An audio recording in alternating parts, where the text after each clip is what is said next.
Dan apa yang dilakukan oleh orang-orang musyrik itu dilakukan juga oleh orang-orang agama lain, termasuk Yahudi dan Nasrani. Makanya dikatakan oleh Allah, walan tarda ankal yahud walan nasara hatta tattabi'a millatahum. Tidak reda orang Yahudi dan Nasrani sampai kamu ikut agama mereka. Kalau ikut agama mereka, meninggalkan agama kita, apa namanya itu? Ya murtad namanya.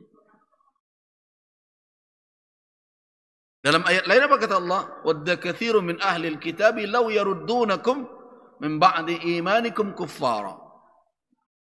Kebanyakan dari ahlul kitab berkeinginan untuk mengembalikan kamu atau menolak kamu kembali setelah kamu iman menjadi apa? Menjadi kafir. Nah, berbagai macam tindakan yang dilakukan oleh orang-orang yang tidak menyenangi umat Islam, dan begitu juga berbagai macam tantangan dan ujian yang bisa menggoyang akar keimanan, itulah yang dikatakan fitnah.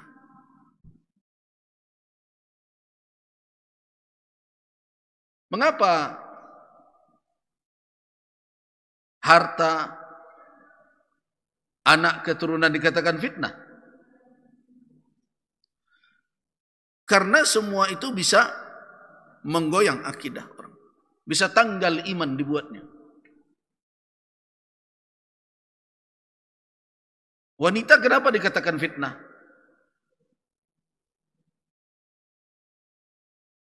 Tidak ada fitnah yang lebih dahsyat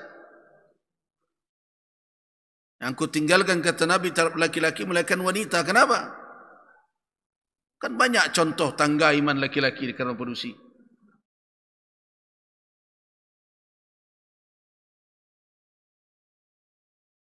Itu wanita saja itu sudah menjadi fitnah itu bagi laki-laki. Apalagi wanita bersolek pula, tambah fitnah lah itu. Jadi membana sebenarnya orang beriman ke ibu-ibu itu jangan menjadi-jadina menjadi fitnah orang lain. Biasa-biasa salah kalau keluar.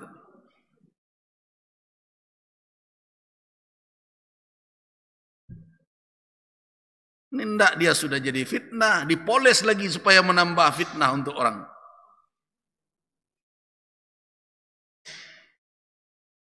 Sederhana sajalah. Nah, jadi seseorang meninggalkan keimanannya itu biasanya disebabkan oleh fitnah, oleh berbagai godaan yang menggoyang kekuatan iman, dan akhirnya bahkan bisa meninggalkan keimanan itu sama sekali. Nah, kalau dia tinggalkan keimanan itu, dia ingkari apa yang telah dia imaninya, maka itulah yang disebut dia telah menjadi murtad. Perbuatannya itu disebut dengan riddah, kemurtadan. Apa riddah itu? Di dalam bahasa Arab dikatakan riddah ar-ruju'u anis syai'i wal 'audatu anhu ila ghairi. Yang dikatakan riddah itu adalah surut kembali dari sesuatu yang tadi dia telah maju beriman, kemudian surut kembali, atau pulang dari sesuatu bergeser kepada yang lain. Itu riddah. Kalau bahasa sederhananya adalah berbalik kepada kekufuran setelah iman.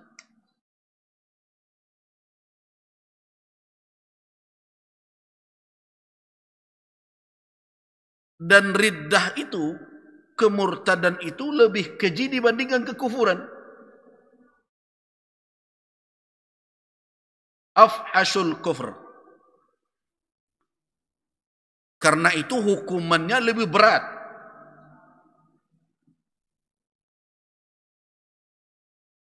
baik di dunia maupun di akhirat kelak. Seluruh amal perbuatannya yang dia lakukan di dalam keislamannya dihancurkan oleh riddah, oleh kemurtadannya itu. Karena itu dikatakan muhbitatun lil a'mal, menghancurkan seluruh amal jika riddah kemurtadannya itu berlangsung sampai kepada kematiannya.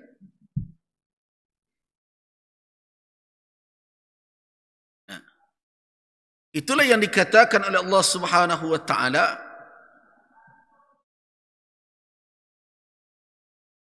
dalam firman-Nya dalam surat Al-Baqarah ayat 217 itu, yas'alunaka 'anil syahril haram qitalin fi qul qitalun fihi kabirun wa saddun an sabilillahi wa kufrun bihi wal masjidil haram wa ikhraju ahlihi minhu akbar 'indallahi wal fitnatu akbaru minal qatl wa la yazaluna yuqatilunakum hatta yaruddukum an dinikum. Wala yazalun, mereka akan senantiasa memerangi kamu sampai mengeluarkan kamu, mengembalikan kamu keluar dari agamamu. Kembali kepada apa? Kepada kekufuran. Jika mereka sanggup, selama mereka sanggup, mereka akan lakukan itu.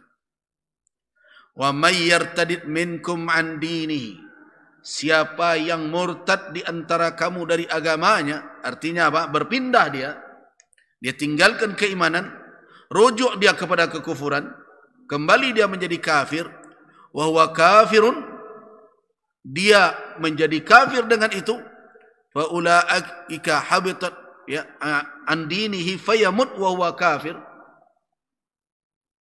Siapa saja yang berpindah dari agamanya, kembali kepada kekufuran, kemudian fayamut, dan meninggal dia wahwa kafir, dalam keadaan kafir itu, maka apa akibat yang mereka lakukan? Habitat a'maluhum fid dunya wal akhirah, hancur lebur seluruh amal mereka di dunia dan di akhirat. Jadi akibat dari orang yang murtad, apabila kemurtadannya itu berketerusan, tidak mau bertaubat sampai akhir hayatnya demikian, maka seluruh amal perbuatannya yang telah dia lakukan di dalam Islam tidak lagi punya nilai di sisi Allah Subhanahu wa taala.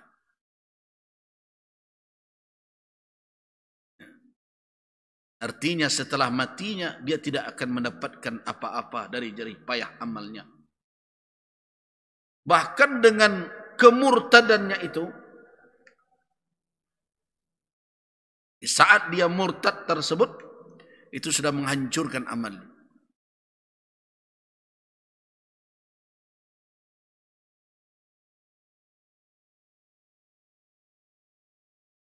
Itu menurut pendapat pengikut Imam Abu Hanifah. Riddatu tuhbitul amala wa thawabahu binafsiha. Kemurtadannya itu malah sudah menghancurkan amal secara langsung.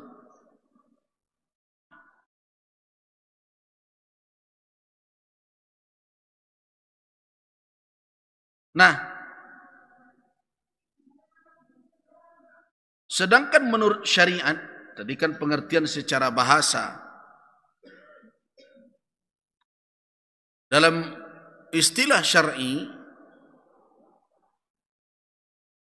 yang dikatakan murtad adalah qat'u istimraril Islam wa dawami,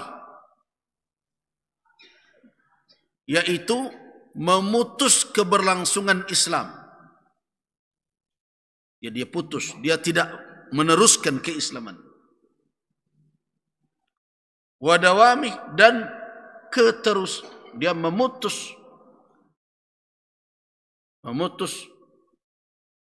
keberlangsungan Islamnya, atau dawamihi, kekekalan Islamnya pada dirinya, ketetapan, sehingga dia bongkar itu semua. Biniyatin, dengan niat. Jadi seseorang yang murtad itu adalah orang yang memutus keberlangsungan Islam dia. Dan memutus dawam kekekalan Islam dia. Dengan niat. Baik niat. Au qawli kufrin, atau perkataan kufur. Au fi'lin, atau perbuatan. Sawa'un, sama adanya, qalahu istihza'an, apakah dia ucapkan kalimat itu secara berkelakar, main-main, mencemooh, au inadan, atau karena keras kepala, au i'tiqadan, atau secara i'tiqadi, secara keyakinan di dalam diri.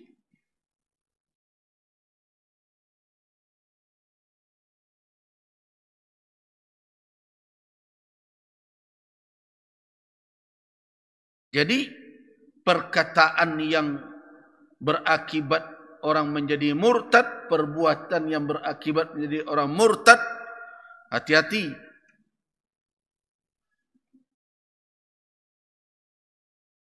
Walaupun diucapkan dalam rangka bermain-main pun, itu beresiko menjadikan orang tersebut jadi murtad.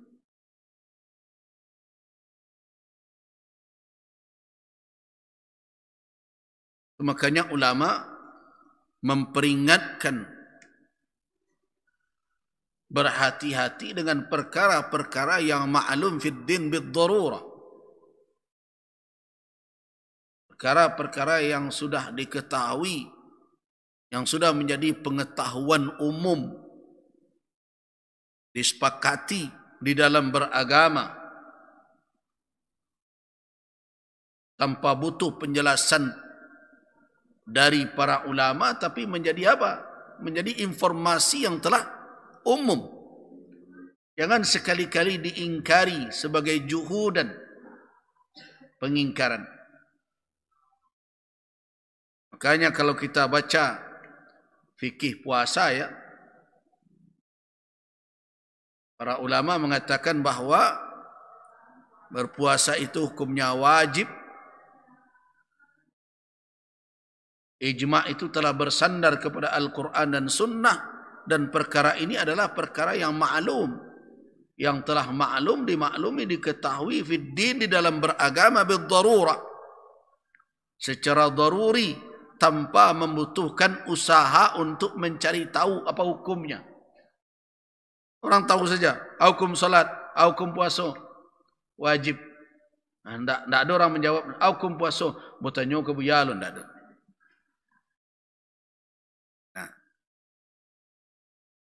Nah, mengingkari hal yang demikian itu berdampak kepada kemurtadan. Makanya menustakannya atau mengingkarinya, juhudan, itu adalah berakibat kepada kufur, kekufuran.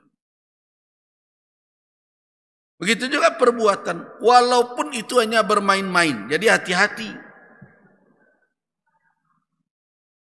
Di dalam surat At-Taubah ayat 65 sampai 66, apa kata Allah? Wala in sa'altahum la yaqulunna innama kunna nakhudu wa nal'abu. Qul abillahi wa ayatihi wa rasulihi kuntum tastahzi'un. Sungguh jika engkau tanya mereka, tentu mereka akan menjawab, kami terlibat dalam perkara ini hanya sekedar bermain-main saja. Jadi hati-hati yang mempermain-mainkan ayat Allah, yang mempermain-mainkan kehormatan Allah dan Rasul. Jawab Muhammad, katakan kepada mereka, Qul abillahi wa ayatihi wa rasulihi kuntum tastahzi'un. Apakah Allah dan ayat-ayatnya serta Rasulnya kalian jadikan sebagai bahan olok-olokan? La ta'tadiru, tidak perlu kalian meminta maaf. Kenapa? Qad kafartum ba'da imanikum.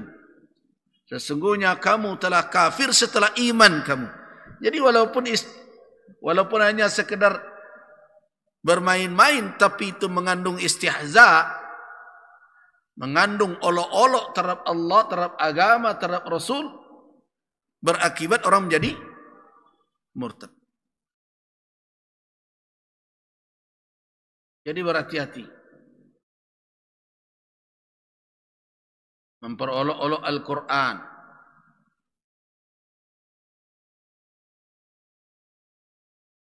Memperolok-olok Nabi.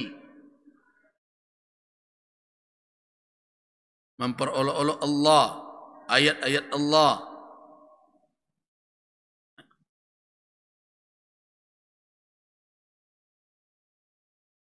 Jadi, walaupun dalam bentuk istihzaan, dijadikan sebagai bahan olok-olokan hal yang seperti itu, apa kata Allah? Qad kafartum ba'da imanikum.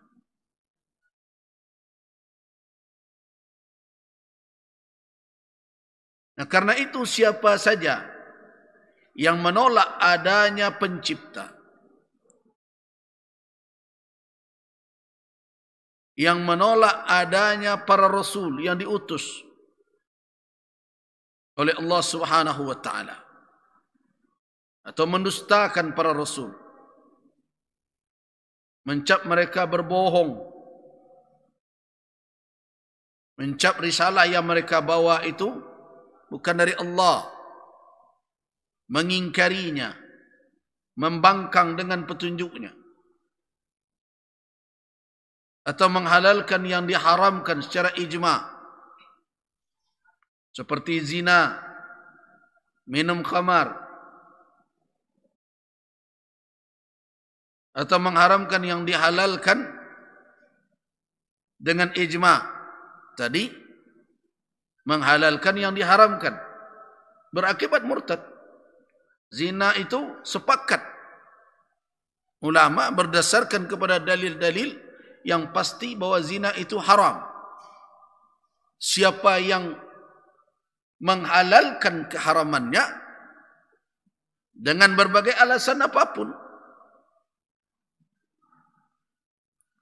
bukan hanya dia melakukan dosa besar, tetapi berakibat kepada rusaknya akidahnya, hancurnya akidahnya, dan dia murtad dari Islam.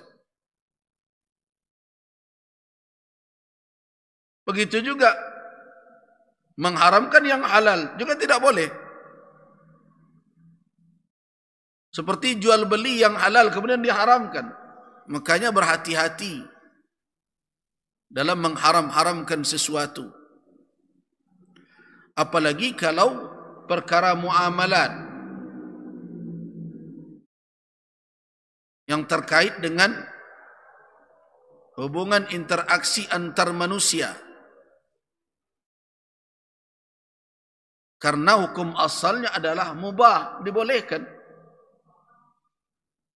Jadi tidak begitu saja mengatakan ini haram. Berbeda dengan ibadah, yang hukum asalnya terlarang kecuali ada dalil. Tapi perkara muamalat hukum asalnya dibolehkan selama tidak ada larangan. Jadi menghalalkan yang haram, mengharamkan yang halal bisa membawa kepada kemurtadan. Nikah. Siapa yang mengharamkan nikah bisa membawa kepada kemurtadan. Urusan dia tidak menikah itu urusan lain.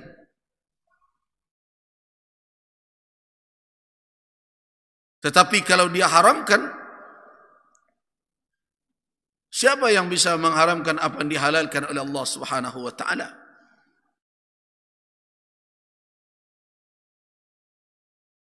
Kalau dia tidak menikah sebagai pilihannya, tentu tidak, dia tidak murtad. Ada orang memilih tidak menikah. Bahkan para ulama pun ada yang membujang dengan pertimbangan mereka. Makanya ada kitab Al-Ulama Al-Uzab namanya. Al-Ulama Al-Uzab, yaitu ulama-ulama yang membujang. Bukan ulama-ulama jomblo ya. Membujang, mereka memilih tidak menikah. Ya, dengan pertimbangan mereka bisa fokus kepada ilmu dan berbagai macam. Ada. Tetapi mereka tidak mengharamkan pernikahan. Mereka memilih jalan itu. Tapi kalau mengharamkannya, berarti dia telah mengharamkan yang dihalalkan oleh Allah Subhanahu wa taala. Begitu juga orang yang menafikan atau menolak kewajiban yang telah berijma' umat atasnya.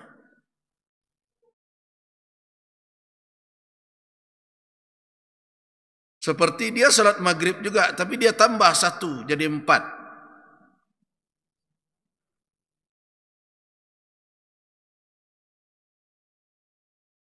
Atau berkeyakinan perkara yang sunat dia wajibkan, juga tidak boleh.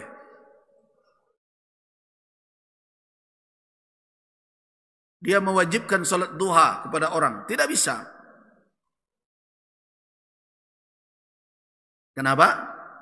Karena ketika Nabi ditanya, setelah beliau menjelaskan kewajiban seorang muslim, apakah ada selain dari itu ya Rasulullah?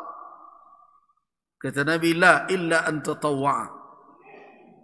Tidak, kecuali kalau hendak melakukan amalan tatawwa' yang sunnah. Yang kewajiban, 5 salawat. 5 salat sehari semalam. Itu yang wajib. Di luar dari itu, tatawwa'.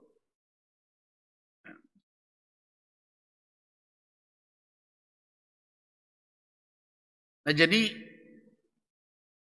perbuatan-perbuatan yang seperti tadi merupakan tindakan yang sangat beresiko dan dipandang paling berbahaya terhadap akidah. Itu makanya para ulama menempatkan bahawa posisi pertama yang menjadi perusak akidah itu adalah riddah, murtad.